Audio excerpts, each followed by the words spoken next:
ಪಂಚಾಯಿತಿ ವಿಶೇಷ ಕಾರ್ಯಕ್ರಮಕ್ಕೆ ಸ್ವಾಗತ. ನಾನು ಹರಿಪ್ರಸಾದ್. ದಿನದ ಪ್ರಮುಖ ಸುದ್ದಿಗಳ ನಿಖರ ವರದಿ, ಯಾವುದೇ ಪಕ್ಷಪಾತವಿಲ್ಲದ ನೇರ ಮಾತು, ನಿಮ್ಮನ್ನ ದಾರಿ ತಪ್ಪಿಸದ ವಿಶ್ವಾಸಾರ್ಹ ವಿಶ್ಲೇಷಣೆ. ಇದುವೇ ನ್ಯೂಸ್ 18ನ ಪಂಚಾಯಿತಿ.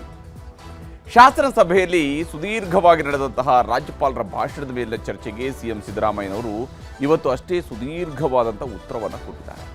ಮಾತಿಗೆ ಮಾತು, ಏಟಿಗೆ ಏಟಿನ ಮೂಲಕವೇ ವಿಪಕ್ಷಗಳ ಬಾಯಿ ಮುಚ್ಚಿಸುವ ಪ್ರಯತ್ನವನ್ನು ಕೂಡ ಮಾಡಿದ್ದಾರೆ. ಇದುವೇ ಇವತ್ತಿನ ಪಂಚಾಯಿತಿಯ ಮೊದಲ ಸುದ್ದಿ. ನಾವಾ ನೀವಾ, ಅಭಿರುಚಿ ಹೀನ ವಿಚಾರಗಳ ಬಗ್ಗೆ ಇವತ್ತು ಸದನದಲ್ಲಿ ಮಾತನಾಡಿದ್ದಾರೆ. RSS ವಿರುದ್ಧ ಯಥಾ ಪ್ರಕಾರ ಸಿಎಂ ಸಿದ್ದರಾಮಯ್ಯ ಆಕ್ರೋಶಭರಿತವಾಗಿಯೇ ಮಾತನಾಡಿದರು. ಅದಕ್ಕೆ ಬಿಜೆಪಿಯವರು ಪಾಕಿಸ್ತಾನವನ್ನು ನೆನಪು ಮಾಡಿಕೊಂಡರು. ಬ್ರಿಟಿಷರ ಏಜೆಂಟ್ ವರ್ಸಸ್ ಪಾಕಿಸ್ತಾನದ ಏಜೆಂಟ್ ಕದನವೂ ಕೂಡ ಸದನದಲ್ಲಿ ನಡೆದಿದೆ. ಇವೆಲ್ಲ ರಾಜ್ಯದ ಆಡಳಿತಕ್ಕೆ ಸಂಬಂಧಿಸಿದ ವಿಚಾರಗಳು ಅಲ್ಲದೇ ಇದ್ರೂ ಕೂಡ ಸದನದಲ್ಲಿ ಕಾಂಗ್ರೆಸ್ ಮತ್ತು ಬಿಜೆಪಿ ನಡುವಿನ ಸಿದ್ಧಾಂತ ಸಮರದ ಭಾಗವಾಗಿತ್ತು. ಇನ್ನು ಗ್ಯಾರಂಟಿ ವಿಚಾರದಲ್ಲೂ ಕೂಡ ವಾಗ್ಯುದ್ಧ ನಡೆದಿದೆ. ಸಿಎಂ ಸಿದ್ದರಾಮಯ್ಯ ಅವರ ಸುದೀರ್ಘ ಉತ್ತರದ ನಡುವೆ ಹಲವು ಕುತೂಹಲಭರಿತ ಚರ್ಚೆಗಳು ಕೂಡ ಸಾಗಿದ್ದು, ಮಹಾಕಥೆಯ ನಡುವಿನ ಉಪಕಥೆಗಳ ರೀತಿಯಲ್ಲಿ ಸಾಗಿದ ಚರ್ಚೆಯಲ್ಲಿ ಯಾರು ಮೇಲೂ ಯಾರು ಹಿನ್ನಡೆಯನ್ನು ಅನುಭವಿಸಿದ್ರು, ನಾವಾ ನೀವಾ ಅನ್ನುವಂಥ ಫೈಟ್ ಹೇಗೆಲ್ಲ ಸಾಗಿತ್ತು ಅನ್ನೋದನ್ನ ಒಂದು ವಿವರವಾದಂತಹ ವರದಿಯ ಮೂಲಕವಾಗಿ ನಿಮಗೆ ಇವತ್ತಿನ ಪಂಚಾಯಿತಿಯ ಮೊದಲ ಸುದ್ದಿಯನ್ನು ನಾನು ನಿಮಗೆ ತೋರಿಸ್ತೀನಿ. ಇನ್ನು ಇವತ್ತಿನ ಪಂಚಾಯಿತಿಯ ಎರಡನೇ ಸುದ್ದಿ, ಕಪ್ಪು ಬಿಳಿ ಚಿನ್ನ. ರನ್ಯಾ ಚಿನ್ನದ ಕಥೆಯಲ್ಲಿ ಒಂದೊಂದೇ ಮಾಹಿತಿ ಹೊರಬಿಡೋದಕ್ಕೆ ಶುರುವಾಗಿದೆ. ಒಂದ್ ಕಡೆ ಆರೋಪಿ ಅರೆಸ್ಟ್ ಆಗ್ತಾ ಇದ್ದಂತೆಯೇ ರಾಜಕೀಯ ನಾಯಕರು ನಿಮ್ಮ ಕೈವಾಡ, ಅವರ ಕೈವಾಡ, ಇವರ ಕೈವಾಡ ಅಂತ ತಮಗೆ ತಾವೇ ತೀರ್ಪು ಕೊಡುತ್ತಾ ತಾವೇ ತನಿಖಾ ವರದಿಯನ್ನು ರೆಡಿ ಮಾಡ್ಕೊಂಡವರಂತೆ ಮಾತನಾಡ್ತಾ ಇದ್ದಾರೆ. ಅದು ಯಾಕೆ ಇವರಿಗೆ ಇಷ್ಟೆಲ್ಲ ಅರ್ಜೆನ್ಸಿ ಇದೆಯೋ ಗೊತ್ತಾಗ್ತಾ ಇಲ್ಲ. ತನಿಖೆ ನಡೆಯುವವರೆಗೂ ಕಾಯುವಂತಹ ತಾಳ್ಮೆಯಂತೂ ಇಲ್ಲವೇ ಇಲ್ಲ ಅನ್ನುವಂತಹ ಪರಿಸ್ಥಿತಿಯಲ್ಲಿ ನಮ್ಮ ನಾಯಕರು ಅಂತೇಳಿ ಅನ್ನಿಸ್ಕೊಂಡಂಥವ್ರು ಇದ್ದಾರೆ. ಇದರ ನಡುವೆ ತನಿಖೆ ನಡೆಸ್ತಾ ಇರುವಂತಹ DRI ಅಧಿಕಾರಿಗಳಿಗೆ ರನ್ಯಾ ಚಿನ್ನ ಕಳ್ಳ ಸಾಗಾಟದ ಹಿಂದಿರುವ ವಹಿವಾಟಿಗೆ ಸಂಬಂಧಿಸಿದ ಮಹತ್ವದ ಅಂಶಗಳು ಸಿಕ್ಕಿವೆ. ಯಾವ್ಯಾವ ಸ್ವರೂಪದಲ್ಲಿ ಈಕೆ ಕಂಪನಿಗಳನ್ನು ತೆರೆದಿದ್ದಾಳೆ, ಯಾವ್ಯಾವ ಸ್ವರೂಪದಲ್ಲಿ ಈಕೆ ವಿದೇಶಕ್ಕೆ ಓಡಾಡಿದ್ದಾಳೆ, ವಿಶೇಷವಾಗಿ Dubai to Bengaluru, Dubai to ಬೇರೆ ಬೇರೆ ಯಾವ್ಯಾವ ಕಡೆಗಳಿಗೆ ಓಡಾಡಿದ್ದಾಳೆ, ಇದೆಲ್ಲವನ್ನು ಕೂಡ ನಿಮಗೆ ತೋರಿಸ್ತೀನಿ. ಹಾಗೆಯೇ ನಮ್ಮ ರಾಜಕೀಯ ನಾಯಕರು ಯಥಾ ಪ್ರಕಾರ ತಮ್ಮ ಮೂಗಿನ ನೇರಕ್ಕೆ ಏನೆಲ್ಲ ಈ ಒಂದು ಪ್ರಕರಣಕ್ಕೆ ಸಂಬಂಧಪಟ್ಟಂತೆ ಹೇಳ್ಕೊಳ್ತಿದ್ದಾರೆ ಅನ್ನೋದನ್ನು ಕೂಡ ಇವತ್ತಿನ ಪಂಚಾಯಿತಿ ಎರಡನೇ ಸುದ್ದಿಯಲ್ಲಿ ನಾನು ನಿಮಗೆ ತೋರಿಸ್ತೀನಿ. ಈಗ ಪಂಚಾಯಿತಿಯ ಮೊದಲ ಸುದ್ದಿಯ ಕಡೆಗೆ ಹೋಗೋಣ. ನಾವಾ ನೀವಾ ಅನ್ನುವಂತಹ ಕದನ ಈಗ ನಡೆದಿರುವಂಥದ್ದು ಇವತ್ತಿನ ಶಾಸನ ಸಭೆಯ ಕಲಾಪದಲ್ಲಿ. ವಿಶೇಷವಾಗಿ ವಿಧಾನಸಭೆಯಲ್ಲಿ ಇವತ್ತು ಮುಖ್ಯಮಂತ್ರಿ ಸಿದ್ದರಾಮಯ್ಯನವರು ಯಥಾ ಪ್ರಕಾರವಾಗಿ ಕುಳಿತುಕೊಂಡೇ ಉತ್ತರವನ್ನು ಕೊಡ್ತಾ ಹೋದರು. ಮಾತಿನ ಪಂಚ್ ಇತ್ತು. ಹಾಗೆಯೇ ತಮ್ಮ ಸರ್ಕಾರದ ಸಮರ್ಥನೆಯನ್ನು, ತಮ್ಮ ಗ್ಯಾರಂಟಿ ಯೋಜನೆಗಳ ಸಮರ್ಥನೆಯನ್ನು ಮತ್ತು ತಮ್ಮ ಬಗ್ಗೆ ಬಳಸಿದಂತಹ ಕರಿಮಣಿ ಮಾಲೀಕ ಯಾರು ಅನ್ನುವ ಪ್ರಶ್ನೆ ಎತ್ತಿದ್ರಲ್ಲ ಬಿಜೆಪಿಯವರು, ಅದರ ಅಭಿರುಚಿಯ ಬಗ್ಗೆಯೂ ಕೂಡ ಸಿದ್ದರಾಮಯ್ಯನವರು ಮಾತನಾಡಿದ್ದಾರೆ. ವರದಿಯನ್ನು ತೋರಿಸ್ತಾರೆ. ನಾನು RSS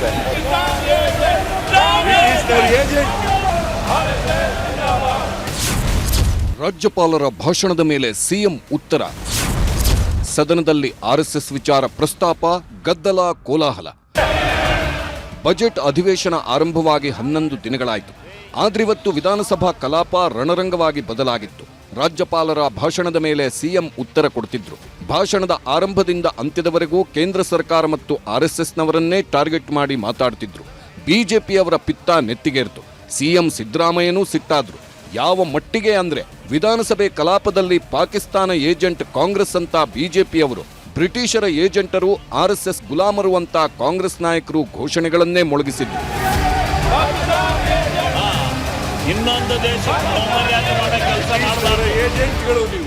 ಗೃಹ ಇಲಾಖೆ ಮತ್ತು ಪೊಲೀಸರ ಕಾರ್ಯವೈಖರಿಯನ್ನ ಶ್ಲಾಘಿಸ್ತಾ ಇದ್ರು ಮುಖ್ಯಮಂತ್ರಿ. ರಾಜ್ಯದಲ್ಲಿ ಅಪರಾಧ ಪ್ರಕರಣಗಳು ಕಮ್ಮಿ ಆಗಿವೆ, ಆದ್ರೆ ಬಿಜೆಪಿಯವರಿಂದ ಅಪರಾಧ ಜಾಸ್ತಿ ಆಗ್ತಿದೆ. ಇವರೆಲ್ಲ RSSನವರು ಅಂತ ಸಿಎಂ ಹೀಗಳಿದ್ರು. ಶುರುವಾಯಿತು ಬಿಜೆಪಿಯವರ ಆಕ್ರೋಶ.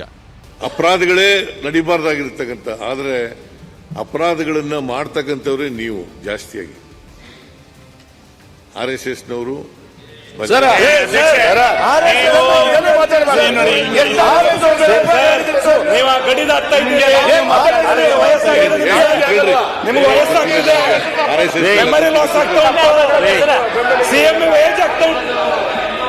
ದೇಶದ ರಾಜಕಾರಣ ಮಾಡವ್ರೆ ಇವರು. ನೀನು RSS ಎಲ್ಲ ಕೂತ್ಕೊಳ್ಳಪ್ಪ. ಅಶೋಕ ಕಬಡ್ಡಿ ಆಡ್ಕೊಂಡು ನೀನೆಲ್ಲಿ ಯಶಸ್ಸು ಹೋಗಿದೆ. PFI ಸಪೋರ್ಟ್ ಮಾಡೋರು ನೀವು, ಸ್ಟೇಷನ್ ಸಪೋರ್ಟ್ ಮಾಡೋರು ನೀವು, ಸರ್ಕಾರದ ಆಸ್ತಿ ಪಾಸ್ತಿಯವರು, ಸರ್ಕಾರದ ರಾಜಕಾರಣ ಮಾಡೋರಿಗೆ ಸಪೋರ್ಟ್ ಮಾಡೋರು ನೀವು.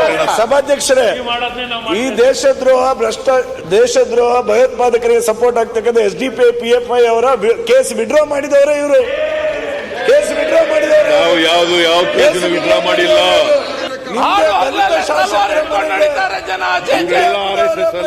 ವಾಪಸ್ ತಗೊಂಡಿದ್ದೀರಿ ನೀವು. ನಿಮ್ನೆಲ್ಲ ಎತ್ಕಟ್ಟಿದ್ದಾರೆ ನೀತಿಗಳಿ ಅಂತ ಮತ್ತೆ ನೋಡು ಸರ್.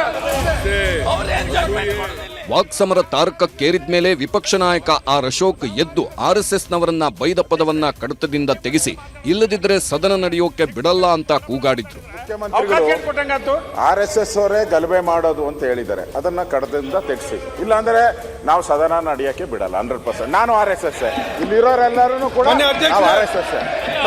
ದೇಶದ ಪ್ರಧಾನಿ RSS, ದೇಶದ ಪ್ರಧಾನಿ RSS, ಹೋಮ್ ಮಿನಿಸ್ಟರ್ RSS. ಇವ್ರು ಯಾರು ನನ್ನ ಮನೆ ಈ ಬಂದಿರೋರು, ಇವರು RSS ಬಗ್ಗೆ ಈ ಮಾತಾಡಿದ್ರೆ ಯಾವುದೇ ಕಾರಣಕ್ಕೂ ಸಹಿಸೋ ಪ್ರಶ್ನೆ. ಈ ಟೆರರಿಸ್ಟ್ ಸಪೋರ್ಟ್ ಮಾಡೋರು ಇವರೆಲ್ಲ. ಕಾಂಗ್ರೆಸ್ ಅವರು ಟೆರರಿಸ್ಟ್ ಸಪೋರ್ಟ್, ಇವೆಲ್ಲ ಸಪೋರ್ಟ್ ಮಾಡೋರು ಟೆರರಿಸ್ಟ್. ಅವನ್ನೆಲ್ಲ ಮನೆಗೆ ಸೇರಿಸ್ಕೊಂಡು ನೀವು ರಾಜಕಾರಣ ಮಾಡೋರು. ನೀವು ಮನೆಗೆ ಇಟ್ಕೊಂಡು ರಾಜಕಾರಣ, ಮನೇಲಿ ಇಟ್ಕೊಂಡು ರಾಜಕಾರಣ ಮಾಡೋರು. ನಿಮ್ಮಿಂದ RSS ಕಲಿಬೇಕಾಯ್ತಿಲ್ಲ. RSS ದೇಶವನ್ನ ಕಟ್ಟುವಂತವ್ರು, ನೀವು ದೇಶನ ಒಡೆಯರು. ಪಾಕಿಸ್ತಾನ ನೀವು, ಬಾಂಗ್ಲಾದೇಶ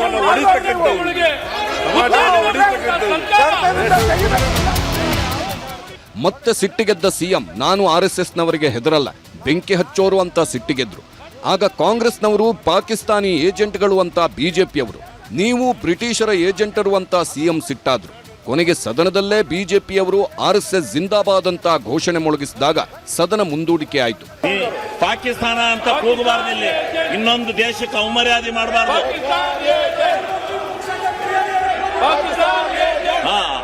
ಇನ್ನೊಂದು ದೇಶಕ್ಕೆ ಅವಮರ್ಯಾದೆ ಮಾಡೋ ಕೆಲಸ ಮಾಡಬಾರ್ದು. ಏಜೆಂಟ್ಗಳು ನೀವು, ಬ್ರಿಟಿಷ್ ಏಜೆಂಟ್, ಅವ್ರ ಜೊತೆ ಸೇರ್ಕೊಂಡಿದ್ದವರು ನೀವು.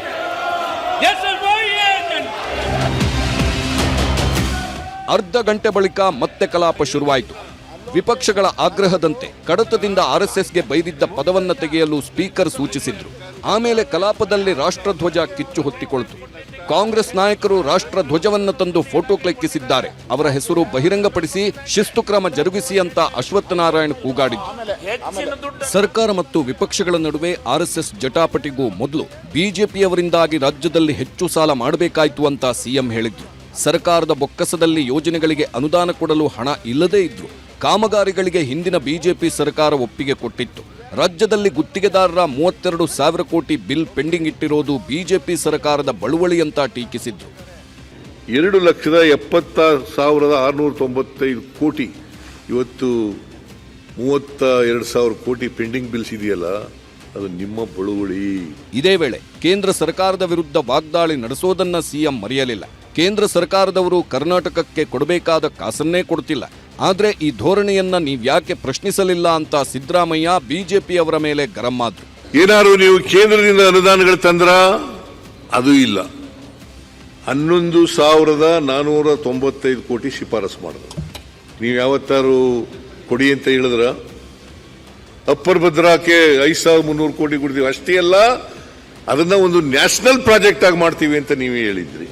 ಬಂತ ₹1 ಬಂತ 5,300 ಕೋಟಿನಲ್ಲಿ? ಇನ್ನು ರಾಜ್ಯಪಾಲರ ಭಾಷಣದ ಮೇಲಿನ ಚರ್ಚೆಯನ್ನ ಪ್ರತಿಪಕ್ಷದ ಕಡೆಯಿಂದ ಆರಂಭಿಸಿದ್ದ ಬಿಜೆಪಿ ಶಾಸಕ ಸುನೀಲ್ ಕುಮಾರ್ ವಿಧಾನಸಭೆ ಕಲಾಪದಲ್ಲಿ ಈ ರಾಜ್ಯದ ಕರಿಮಣಿ ಮಾಲೀಕ ಯಾರು ಅಂತ ಪ್ರಶ್ನೆ ಮಾಡಿದ್ದರು. ಆದರೆ ಇಂದು ಅದಕ್ಕೆಲ್ಲ ಉತ್ತರ ನೀಡಿದ ಮುಖ್ಯಮಂತ್ರಿ ಸಿದ್ದರಾಮಯ್ಯ ಕರಿಮಣಿ ಮಾಲೀಕ ಅನ್ನೋದು ಕೀಳು ಅಭಿರುಚಿಯ ಪದ, ಸದನದಲ್ಲಿ ಈ ರೀತಿಯ ಪದ ಬಳಕೆ ಸರಿಯಲ್ಲ ಎಂದು ಆಕ್ಷೇಪ ತೆಗೆದರು. ಇದಕ್ಕೆ ಪ್ರತಿಪಕ್ಷ ನಾಯಕ ಆರ್ ಅಶೋಕ್ ಸಮಜಾಯಿಷಿ ನೀಡಲು ಮುಂದಾದಾಗ ನಿಮ್ಮ ಪಕ್ಷದಲ್ಲಿ ಭಿನ್ನಾಭಿಪ್ರಾಯಗಳಿಲ್ವಾ ಅಂತ ಯತ್ನಾಳ್ ವಿಜಯೇಂದ್ರ ಜಗಳ ಆಡಲ್ವಾ ಅಂತ ಗುಟುರು ಹಾಕಿದ್ರು. ನಾವು ಇಲ್ಲಿ ನೀವು ಪದ ಪ್ರಯೋಗ ಇದೆಯಲ್ಲ, ಕರಿಮಣಿ ಮಾಲೀಕ ಯಾರು ಅಂತಕ್ಕಂಥದ್ದು ಕೀಳು ಅಭಿರುಚಿಯ ಪದ ಅಂತಕ್ಕಂಥದ್ದು ಅಷ್ಟೇ ಹೇಳಲಿಕ್ಕೆ ಬಯಸ್ತೇನೆ. ಹಂಗೀಗ ನಿಮ್ಮ ಪಾರ್ಟಿನಲ್ಲಿ ಭಿನ್ನಾಭಿಪ್ರಾಯಗಳಿಲ್ವಾ? ಇವರು ಯಾರು, ಯತ್ನಾಳ್ ಅವರು ಮತ್ತೆ ವಿಜೇಂದ್ರ ಅವರು ಏನೆಲ್ಲ ಮಾತಾಡ್ತಾರೆ ಅನ್ನೋದು ನಿಮಗೆ ಗೊತ್ತಿದೆಯಲ್ವಾ? ಕರಿಮಣಿ ಮಾಲೀಕನ ರೀತಿಯ ಮಾತುಗಳ ಬದಲು ಬಸವಣ್ಣನ ವಚನಗಳನ್ನು ಉಲ್ಲೇಖಿಸಿ ಸಿದ್ದರಾಮಯ್ಯ ಬಿಜೆಪಿಗೆ ತಿರುಗೇಟು ಕೊಟ್ಟರು. ಇದಾದ ನಂತರ ತಮ್ಮ ಸರ್ಕಾರದ ಗ್ಯಾರಂಟಿಗಳನ್ನ ದೇಶ ವಿದೇಶಗಳಲ್ಲಿ ಹಾಡಿ ಹೊಗಳುತ್ತಿದ್ದಾರೆ ಎಂದು ಸಿಎಂ ಹೆಮ್ಮೆಯಿಂದ ಹೇಳಿಕೊಂಡ್ರು. ಆಗ ಬಿಜೆಪಿ ಶಾಸಕ ಅಶ್ವತ್ಥ ನಾರಾಯಣ್ ಸಿದ್ದರಾಮಯ್ಯ ಗ್ಯಾರಂಟಿ ಅಂಥೇಳಿ ಕಾಲೆಳೆಯಲು ಮುಂದಾದಾಗ ಸಿಎಂ ಮೋದಿ ಕಿ ಗ್ಯಾರಂಟಿ ತರ ಅಲ್ಲ ನಮ್ಮದು, ನೀವು ಮೋದಿನ ವ್ಯಕ್ತಿ ಪೂಜೆ ಮಾಡ್ತೀರಾ, ನಾವು ಪಕ್ಷ ಪೂಜೆ ಮಾಡ್ತೀವಿ, ಅದಕ್ಕೆ ಗ್ಯಾರಂಟಿಗಳನ್ನ ಸಿದ್ದರಾಮಯ್ಯ ಗ್ಯಾರಂಟಿ ಅಂತ ಕರೆಯಲ್ಲ ಅಂದ್ರು. ಮೋದಿ ಕಿ ಗ್ಯಾರಂಟಿ ಅಂತ ಮಾಡಿದ್ರಿ. ಗ್ಯಾರಂಟಿ ಬಗ್ಗೆ ನಾವು ಹೇಳ್ಬೇಕಾರೆ ಮೋದಿ ಗ್ಯಾರಂಟಿ ಅಂತ ಹೇಳ್ತಾ ಇದ್ದೀವಿ, ಈ ರೀತಿ ನೀವು ಸಿದ್ದರಾಮಯ್ಯ ಗ್ಯಾರಂಟಿ ಅಂತ ಏನಾರು ಹೇಳಿದ್ದೀರಾ? ಬಿಜೆಪಿಯವರು ಮೋದಿಯವರನ್ನ, ಪ್ರಧಾನಮಂತ್ರಿಗಳನ್ನ ವ್ಯಕ್ತಿ ಪೂಜೆ ಮಾಡ್ತಕ್ಕಂಥದ್ದನ್ನ ಕಲ್ತ್ಕೊಂಡಿದ್ದಾರೆ, ಅದನ್ನೇ ಮಾಡ್ತಾ ಇದ್ದಾರೆ. ನಾವು ವ್ಯಕ್ತಿ ಪೂಜೆಯನ್ನ ಮಾಡಕ್ಕೆ ಸಿದ್ದರಾಮಯ್ಯನ ಗ್ಯಾರಂಟಿ ಅಂತ ಹೇಳ್ಕೊಳಕ್ ಬರಲ್ಲ. ಲೋಕಸಭೆ ಚುನಾವಣೆ ಹೊತ್ತಲ್ಲಿ ಬಿಜೆಪಿ ನೀಡಿದ್ದ ಮೋದಿ ಕಿ ಗ್ಯಾರಂಟಿ ಘೋಷಣಾ ಪತ್ರವನ್ನೂ ಸದನದಲ್ಲಿ ತೋರಿಸಿದ ಸಿಎಂ ನಮ್ಮ ಗ್ಯಾರಂಟಿಗಳನ್ನೇ ನೀವು ಕಾಪಿ ಮಾಡಿದ್ದೀರಾ ಅಂತ ಕುಟುಕಿದ್ರು. ಯಾವ ಯೋಜನೆಗಳನ್ನ ನೀವು ಟೀಕೆ ಮಾಡಿದ್ರಿ, ವಿರೋಧ ಮಾಡಿದ್ರಿ, ಅವನ್ನೇ ಕಾಪಿ ಮಾಡಿಬಿಟ್ಟಿದಾರಲ್ಲ ಈಗ. ಬಿಜೆಪಿಯವರು ಗ್ಯಾರಂಟಿಗಳ ಬಗ್ಗೆ ಸುಳ್ಳು ಹೇಳಿ ಅಪಪ್ರಚಾರ ಮಾಡಿದ್ರು ಅಂತ ಸಿದ್ದರಾಮಯ್ಯ ಟೀಕಿಸಿದ್ದರು. ಇದೇ ಕಾರಣಕ್ಕಾಗಿ ರಾಜ್ಯದ ಜನ ನಿಮ್ಮನ್ನ ಬೈ ಎಲೆಕ್ಷನ್ನಲ್ಲಿ ಸೋಲಿಸಿದ್ರು, 3 ಕಡೆ ಮಖಾಡೆ ಮಲಗಿದ್ರಿ ಅಂತ ಬಿಜೆಪಿಯವರನ್ನ ಛೇಡಿಸಿದ್ರು. ಈ ಆಪಾದನೆಗಳನ್ನು ಮಾಡಿದ ಮೇಲೆ, ಅಪಪ್ರಚಾರಗಳನ್ನು ಮಾಡಿದ ಮೇಲೆ ಗ್ಯಾರಂಟಿ ಯೋಜನೆಗಳು ಇಂದ ಖಜಾನೆ ಖಾಲಿ ಆಗ್ಬಿಡ್ತದೆ, ಅಭಿವೃದ್ಧಿ ಕೆಲಸಗಳಿಗೆ ದುಡ್ಡಿಲ್ಲ, ಅಭಿವೃದ್ಧಿ ಕೆಲಸಗಳೆಲ್ಲ ನಿಂತು ಹೋಗಿದ್ದಾವೆ ಅಂತ ಹೇಳಿದ ಮೇಲೆ 3 ಬೈ ಎಲೆಕ್ಷನ್ಗಳು ನಡೆದವು, 3 ಕಡೆ ಮಕಾಡೆ ಮಲಗಿದ್ರಿ ನೀವು. ಸಿಎಂ ಮಾತಿಗೆ ಮಧ್ಯೆ ಎದ್ದು ನಿಂತ ಶಾಸಕ ಬಿವೈ ವಿಜಯೇಂದ್ರ ಸಿಎಂ ಆಗಿರಬೇಕು ಅಂದ್ರೆ ನಮ್ಮ ಅಭ್ಯರ್ಥಿ ಗೆಲ್ಲಿಸಿ ಅಂತ ಯಾಕೆ ಭಿಕ್ಷೆ ಬೇಡಿದ್ರಿ ಎಂದು ಪ್ರಶ್ನಿಸಿದ್ರು. ಅದಕ್ಕೆ ಯತ್ನಾಳ್ ವಿರುದ್ಧ ಜಾತಿ ಸಭೆ ಮಾಡಿರೋದು ನೀವೇ ಅಲ್ವಾ ಅಂತ ಸಿಎಂ ಮಾತಲ್ಲೇ ಚುಚ್ಚಿದ್ರು. ಸಭಾಧ್ಯಕ್ಷರೇ, ಗ್ಯಾರಂಟಿ ಬಗ್ಗೆ ಅಷ್ಟೇ ವಿಶ್ವಾಸ ಇದ್ದಿದೆ. ಶಿಗ್ಗಾವಿನಲ್ಲಿ ಅವರ ಸಮುದಾಯದ ಮಧ್ಯೆ ನಮ್ಮ ಮುಖ್ಯಮಂತ್ರಿ ಕಂಟಿನ್ಯೂ ಆಗ್ಬೇಕು ಬೇಡ, ಓಟ್ ಹಾಕ್ಬೇಕು ಅಂತ ಹೇಳಿ ಭಿಕ್ಷೆ ಬಿಡ್ತಾ ಇದ್ರು. ಪರಿಸ್ಥಿತಿ ಯಾಕೆ ಗ್ಯಾರಂಟಿ ಬಗ್ಗೆ ವಿಶ್ವಾಸ? ಈಗ ನೀವು ವೀರಶೈವ ಲಿಂಗಾಯತರದ ಸಭೆ ಎಲ್ಲ ಮಾಡಿಸಿದ್ರಲ್ಲ, ಯಾಕೆ ಉಳ್ಕೊಳಕ್ಕೆ? ಪಾಪ ಸರ್, ನಮ್ಮ ಹತ್ರ ಗ್ಯಾರಂಟಿ ಇಲ್ಲ ಸರ್, ಗ್ಯಾರಂಟಿ ನಿಮ್ಮ ಹತ್ರ. ಜಾತಿ ಉಪಯೋಗಿಸ್ಕೊಂಡು ನೀವು ಅಧ್ಯಕ್ಷರಾಗಿ ಉಳ್ಕೊಂಡಿದ್ದೀರಿ, ಯಡಿಯೂರಪ್ಪನವರು ಮುಖ್ಯಮಂತ್ರಿ ಆಗಿದ್ದು ಜಾತಿ ಉಪಯೋಗಿಸ್ಕೊಂಡು. ಮುಖ್ಯಮಂತ್ರಿ ಸಿದ್ದರಾಮಯ್ಯ ಗ್ಯಾರಂಟಿಗಳನ್ನ ಹೊಗಳುತ್ತಾನೆ. ಬಿಜೆಪಿಯವರು ಯಾವತ್ತೂ ರಾಜ್ಯದಲ್ಲಿ ಜನಾಶೀರ್ವಾದದಿಂದ ಗೆದ್ದಿಲ್ಲ, ಅವರು ಹಿಂಬಾಗಿಲಿನ ಮೂಲಕ ಅಧಿಕಾರ ನಡೆಸಿದ್ರು, ಆಪರೇಷನ್ ಕಮಲದ ಮೂಲಕ ಬಹುಮತ ಪಡೆದವರು ಅಂತ ಹೀಗಳಿದ್ರು. ಯಾವತ್ತಾರು ಜನರ ಆಶೀರ್ವಾದ ತಗೊಂಡು ಗೆದ್ದಿದ್ದೀರೇನ್ರಿ?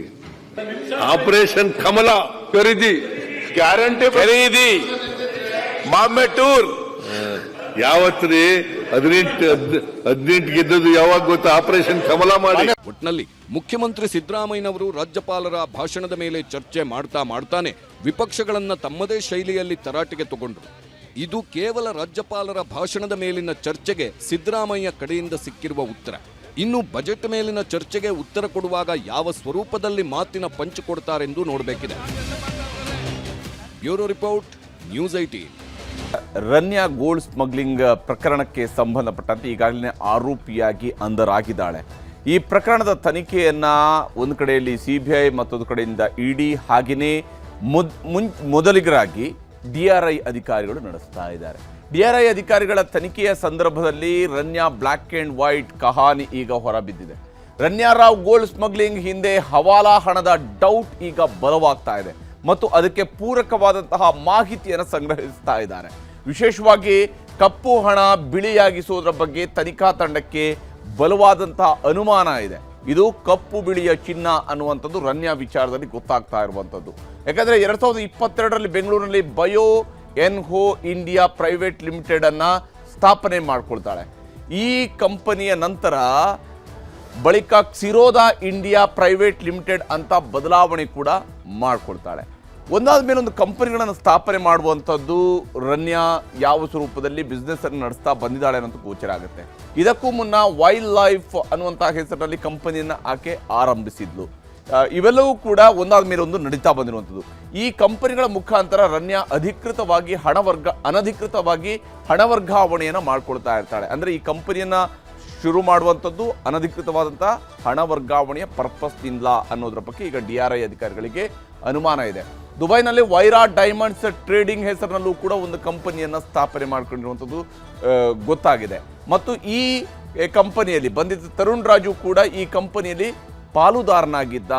ಇವರಿಬ್ರು ಕೂಡ ಈ ಕಂಪನಿಯ ಪಾಲುದಾರರು ಅನ್ನುವಂಥದ್ದು ಕೂಡ ಗೊತ್ತಾಗಿರುವಂಥದ್ದು. ಈ ಕಂಪನಿಯ ಮೂಲಕ ಚಿನ್ನ, ವಜ್ರ, ದುಬಾರಿ ವಾಚ್ಗಳ ಮಾರಾಟವನ್ನು ಇವರು ಮಾಡ್ತಾ ಇದ್ರು. ಅಂದರೆ ಯಾವ ಸ್ವರೂಪದಲ್ಲಿ ಈ ಒಂದು ಬಿಸ್ನೆಸ್ನಲ್ಲಿ ಇವರು ತೊಡಗಿಸ್ಕೊಂಡಿದ್ದಾರೆ ಅನ್ನೋಂಥದ್ದು ಗೋಚರ ಆಗುತ್ತೆ. ಆ ಒಂದು ನಿಟ್ಟಿನಲ್ಲಿ ತನಿಖೆ ನಡೀತಾ ಇದೆ. ಇದೇ ಕಂಪನಿ ಹೆಸರಿನಲ್ಲಿ ದುಬೈ ಎಮಿರೇಟ್ಸ್ ಐಡಿಯನ್ನು ಕೂಡ ರನ್ಯಾ ಪಡ್ಕೊಂಡಿದ್ಲು. ಅಂದರೆ ಅದೇ ಕಂಪನಿಗೆ ಸಂಬಂಧಪಟ್ಟಂತೆ ದುಬೈ ಎಮಿರೇಟ್ಸ್ನ ಐಡಿಯನ್ನು ಕೂಡ ಆಕೆ ಪಡ್ಕೊಳ್ತಾಳೆ. ಬಳಿಕ ಕಂಪನಿಯಿಂದ ರನ್ಯಾ ಷೇರುಗಳನ್ನು ವಾಪಸ್ ಪಡ್ಕೊಳ್ತಾಳೆ. ಅಂದರೆ ಇದು ಕಂಪನಿಯಿಂದ ತನ್ನ ಲಾಭವನ್ನು ಪಡ್ಕೊಳ್ಳುವಂತಹ ಸ್ವರೂಪದಲ್ಲಿ ಮಾಡುವಂಥದ್ದು, ಮನಿಯನ್ನು ವೈಟ್ ಮಾಡ್ಕೊಂಡಂಗೆ ಆಗುತ್ತೆ. 2 ತಿಂಗಳಲ್ಲಿ 27 ಬಾರಿ ದುಬೈಗೆ ಹೋಗಿ ಬಂದಿದ್ದಾಳೆ. 60 ದಿವಸದಲ್ಲಿ 27 ಬಾರಿ ದುಬೈಗೆ ಹೋಗಿ ಬಂದಿದ್ದಾಳೆ. ಅಂದರೆ ಬಹುತೇಕ 1 ತಿಂಗಳ ಅವಧಿಯನ್ನು ಈಕೆ ದುಬೈಗೆ ಹೋಗಿ ಬರೋದರಲ್ಲಿ ಕಾಲ ಕಳೆದಿದ್ದಾಳೆ ಅಂತ ಹೇಳಿದರೆ ಯಾವ ಸ್ವರೂಪದಲ್ಲಿ ಯಾವ ರೀತಿಯಾದಂತಹ ಬಿಸ್ನೆಸ್ಸನ್ನು ಈಕೆ ನಡೆಸ್ತಾ ಇದ್ಲು ಅನ್ನೋದ್ರ ಬಗ್ಗೆ DRI ಅಧಿಕಾರಿಗಳಿಗೆ ಬಲವಾದಂಥ ಅನುಮಾನ ಇದ್ದೇ ಇದೆ. ಇದಕ್ಕೆ ಸಂಬಂಧಪಟ್ಟಂತೆ ಈಗಾಗಲೇ ಈಕೆಯ ವಿಚಾರಣೆಯನ್ನು ಮುಂದುವರಿಸಿದ್ದಾರೆ. ವಿಚಾರಣೆ ಯಾವ ತೀವ್ರಗತಿಯಲ್ಲಿ ಸಾಗ್ತಾ ಇತ್ತು ಅದೇ ಸಂದರ್ಭದಲ್ಲಿ ರನ್ಯಾ ರಾವ್ ಕಡೆಯಿಂದ ಒಂದು ಪತ್ರವೂ ಕೂಡ ಮೇಲಧಿಕಾರಿಗಳಿಗೆ ರವಾನೆಯಾಗಿದೆ. ನನಗೆ ಕಿರುಕುಳವನ್ನು ಕೊಡ್ತಾ ಇದ್ದಾರೆ ಅಂತ ಇವೆಲ್ಲವೂ ಕೂಡ ಒಂದು ಭಾಗದ ತನಿಖೆ ಅಂತೂ ಬಹಳ ತೀವ್ರಗತಿಯಲ್ಲಿ ಸಾಗ್ತಾ ಇರ್ತದೆ. ತನಿಖಾ ಸಂಸ್ಥೆಗಳು ತನಿಖೆಯನ್ನು ನಡೆಸ್ತಾ ಇದ್ರೆ ನಮ್ಮ ರಾಜಕಾರಣಿಗಳು ಸುಮ್ಮನೆ ಕೂತ್ಕೊಂಡು ತನಿಖೆ ಮುಗಿಲಿ ಅಂತೇಳಿ ಕಾಯುವ ಪೇಷನ್ಸ್ ಯಾರಿಗೂ ಇದ್ದಂಗೆ ಕಾಣ್ತಿಲ್ಲ, ತಾಳ್ಮೆ ಅಂಬುದಿಲ್ಲ. ಇಲ್ಲಿ ಏನಿದ್ರು ಕೂಡ ನಮಗೆ ಆಲ್ರೆಡಿ ಗೊತ್ತಾಗಿದೆ ಅನ್ನುವಂತಹ ನಿಟ್ಟಿನಲ್ಲಿ ಒಬ್ಬರು ಇನ್ನೊಬ್ಬರ ವಿರುದ್ಧ ಆರೋಪವನ್ನು ಮಾಡ್ತಾ ಕೂತ್ಕೊಂಡಿದ್ದಾರೆ. ರಾಜಕೀಯ ನಾಯಕರ ಆರೋಪಗಳು ಹೇಗಿದ್ದಾವೆ ಅನ್ನೋದನ್ನು ನಿಮಗೆ ತೋರಿಸ್ತೀನಿ. ರನ್ಯಾನ್ ಜೋಡ ಯಾರ್ಯಾರ್ದು ಸಂಬಂಧ ಅದಾವು, ಆಕೆ ಏನೇನು ಸೆಕ್ಯೂರಿಟಿ ಕೊಟ್ಟರೆ ಎಲ್ಲಾನು ಮಾಹಿತಿ ತೊಗೊಂಡಿವಿ. ಅದೆಲ್ಲ ಮಾಹಿತಿ ಅಲ್ಲಿ ಹೇಳ್ತೀವಿ.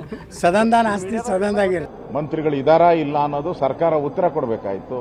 ಸರ್ಕಾರ ನುಳ್ಚ್ಕೊಳ್ಳೋದು ನೋಡ್ತಾ ಇದ್ರೆ ಇದರಲ್ಲಿ ಸರ್ಕಾರ ಶಾಮೀಲಾಗಿದೆ ಅಂತೇಳಿ ಮೇಲ್ನೋಟಕ್ಕೆ ಅನಿಸ್ತಾ ಇದೆ. ಬದಿಯರು ಹೇಳಿ ಮತ್ತೆ ಹೊರಗಡೆ ನಾ ಸದನದಲ್ಲಿ ಹೇಳ್ತೀನಿ ಅನ್ನೋದು ಸುಮ್ಮನೆ ಗಾಳಿಯಲ್ಲಿ ಗುಂಡುಡಿದ್ ಬೇಡ. ತಾಕತ್ತಿದ್ರೆ ಯತ್ನಾಳವ್ರಿಗೂ ಹಿಂದೆ ಈಗಲೇ ಅವ್ರ ಹೊತ್ತು ಸಹ ಹೆಸರುಗಳನ್ನು ಬಹಿರಂಗಪಡಿಸಲಿ. ಅವ್ರ ಹತ್ರ ಇದ್ರೆ ಅದನ್ನ ಹೇಳಿ, ಅಲ್ಲ ಒಳ್ಳೇದಲ್ಲ, ಯಾಕೆ ಹೇಳ್ಬಾರ್ದು? ಅವರು ಅವ್ರ ಹತ್ರ ವರದಿದ್ದು ಆಧಾರದ ಮೇಲೆ ಅವ್ರ ಹತ್ರ ಏನೋ ಮಾಹಿತಿ ಇದ್ರೆ ಹೇಳಿ. ಅದಕ್ಕೇನು, ಇಟ್ ಇಸ್ ವೆರಿ ಓಪನ್. ತನಿಖೆಗೆ ಅನುಕೂಲ ಆಗುತ್ತೆ. ಅವ್ರು ಹೇಳಿರ್ತಕ್ಕಂಥ ಸತ್ಯನೋ ಸುಳ್ಳು ಅಂತ ಜನಕ್ಕೂ ಗೊತ್ತಾಗುತ್ತೆ. ಸತ್ಯ ಇದ್ರೆ ಸತ್ಯ ಹೊರಗೆ ಬರಲಿ, ಅದಕ್ಕೇನು ತಪ್ಪೇನಿದೆ? ಇಲ್ಲಿಯವರೆಗೆ ಕೇಂದ್ರ ಸರ್ಕಾರದ ಏಜೆನ್ಸಿಗಳು DRI ಇರ್ಬೋದು, CBI ಇರ್ಬೋದು, ಅಥವಾ ಇನ್ನು ED ಇರ್ಬೋದು, ಅವರೆಲ್ಲರೂ ಕೂಡ ತನಿಖೆ ಮಾಡ್ತಾ ಇದ್ದಾರೆ. ಇಲ್ಲಿಯವರೆಗೂ ರಾಜ್ಯ ಸರ್ಕಾರಕ್ಕೆ ಒಂದೇ ಒಂದು ಶಬ್ದದ ಮಾಹಿತಿಯನ್ನು ಕೊಟ್ಟಿಲ್ಲ. ಹೀಗೆ ರನ್ಯಾ ರಾವ್ ಅರೆಸ್ಟ್ ಆದ ದಿವಸದಿಂದಲೂ ಕೂಡ ರಾಜಕೀಯ ನಾಯಕರುಗಳು ಆರೋಪ ಪ್ರತ್ಯಾರೋಪ ಮಾಡೋದ್ರಲ್ಲೇ ಬ್ಯುಸಿಯಾಗಿದ್ದಾರೆ. ಆದರೆ ಗಂಭೀರವಾಗಿರತಕ್ಕಂಥ ವಿಚಾರ ಏನಂತ ಹೇಳಿದ್ರೆ ಇಲ್ಲಿ ಯಾವ ಸಚಿವರುಗಳ ಇನ್ವಾಲ್ವ್ಮೆಂಟ್ ಇದೆ, ಯಾವ ಸಚಿವರ ಇನ್ವಾಲ್ವ್ಮೆಂಟ್ ಇಲ್ಲ, ಇವೆಲ್ಲವೂ ಕೂಡ ತನಿಖೆ ನಂತರ ಗೊತ್ತಾಗಲೇಬೇಕು. ಗೊತ್ತಾಗದಿರೋದಕ್ಕೆ ಸಾಧ್ಯ ಇಲ್ಲ. ಹಾಗೆಯೇ ಈಕೆಗೆ ಸಿಕ್ಕಿರುವಂತಹ ಸೆಕ್ಯೂರಿಟಿ ಅಥವಾ ಈಕೆಗೆ ಸಿಕ್ಕಿರುವಂತಹ ಪ್ರೋಟೋಕಾಲ್ ವ್ಯವಸ್ಥೆ ಇದೆಯಲ್ಲ, ಇದು ಕೂಡ ಯಾವ ಸ್ವರೂಪದಲ್ಲಿ ಯಾವುದೇ ಹಂತದಲ್ಲೂ ಕೂಡ ಪ್ರೋಟೋಕಾಲ್ನ ಪಡೆದಿರುವಂತಹ ವ್ಯಕ್ತಿಯನ್ನು ಕೂಡ ಏಕಾಏಕಿ ವಿದೇಶದಿಂದ ಬಂದಾಗ ನೇರವಾಗಿ ಹೊರಗಡೆ ಬರೋದಕ್ಕೆ ಆಗೋದಿಲ್ಲ. ಅಲ್ಲೂ ಕೂಡ ಚೆಕಿಂಗ್ ಸಿಸ್ಟಮ್ಗಳು ಇದ್ದಾವೆ. ಅದಕ್ಕೆ ಪೂರಕವಾದಂತಹ ಮಾಹಿತಿಯನ್ನು ಈಗಾಗಲೇ ಸರ್ಕಾರವೂ ಕೂಡ ಕಲೆ ಹಾಕಿದೆ. ಹಾಗಾದರೆ ಅವೆಲ್ಲವನ್ನೂ ಕೂಡ ಮೀರಿ ಹೇಗೆ ಹೊರಗಡೆ ಬರ್ತಾ ಇದ್ದಾರೆ, ಇದು ಬಹಳ ಗಂಭೀರವಾಗಿರ್ತಕ್ಕಂಥ ವಿಚಾರ. ಭಾರತದ ಸುರಕ್ಷತೆಯ ದೃಷ್ಟಿಯಿಂದಲೂ ಕೂಡ ಬಹಳ ಗಂಭೀರವಾಗಿರುವಂಥ ವಿಚಾರ. ಇಲ್ಲಿ ಈ ರೀತಿಯಾಗಿ ಚಿನ್ನವನ್ನು ಕದ್ದು ಸಾಗಾಟ ಮಾಡ್ತಾ ಇದ್ದಾರೆ ಅಂತೇಳಿ ಆದರೆ ಹೇಗೆ ಸಾಧ್ಯ? ಯಾರ ಇನ್ವಾಲ್ವ್ಮೆಂಟ್ ಇದೆ? ಇವೆಲ್ಲವೂ ಕೂಡ ತನಿಖೆಯಿಂದ ಬರಬೇಕು. ರಾಜಕೀಯ ನಾಯಕರು, ಸಚಿವರ ಹೆಸರಿದೆ, ಸರ್ಕಾರದ ಇನ್ವಾಲ್ವ್ಮೆಂಟ್ ಇದೆ, ಕೇಂದ್ರ ಸರ್ಕಾರದಿದೆ, ರಾಜ್ಯ ಸರ್ಕಾರದಿದೆ, ಈ ರೀತಿಯಾಗಿ ಮಾತನಾಡೋದ ನಿಲ್ಲಿಸಿ ಬೇಗನೆ ತನಿಖೆ ನಡೀಲಿ. ಯಾರು ನಿಜಕ್ಕೂ ಕೂಡ ಇಲ್ಲಿ ತಪ್ಪನ್ನು ಎಸಗಿದ್ದಾರೆ ಅವರುಗಳ ಹೆಸರುಗಳು ಆಚೆಗೆ ಬರಬೇಕು. ಅದು ಗೊತ್ತಾಗಬೇಕು ರಾಜ್ಯ ಜನರಿಗೂ ಕೂಡ. ರನ್ಯಾಗೆ ಯಾರ ಬೆಂಬಲ ಇದೆ, ಯಾವ ಸ್ವರೂಪದಲ್ಲಿ ಈ ದಂಧೆಯನ್ನು ಹಾಗಾದರೆ ನಡೆಸೋದಕ್ಕೆ ಸಾಧ್ಯ ಆಗಿದೆ, ಈ ರೀತಿಯಾದಂತಹ ಕಳ್ಳ ಸಾಗಾಟ ಹೇಗೆ ನಡೆಸೋದಕ್ಕೆ ಸಾಧ್ಯ ಆಗಿದೆ, ಇವೆಲ್ಲವೂ ಕೂಡ ಗೊತ್ತಾಗಬೇಕಾಗಿರ್ತಕ್ಕಂಥ ವಿಚಾರಗಳು. ಇದಾಗಿತ್ತು ಇವತ್ತಿನ ಪಂಚಾಯಿತಿ. ನಮಸ್ಕಾರ.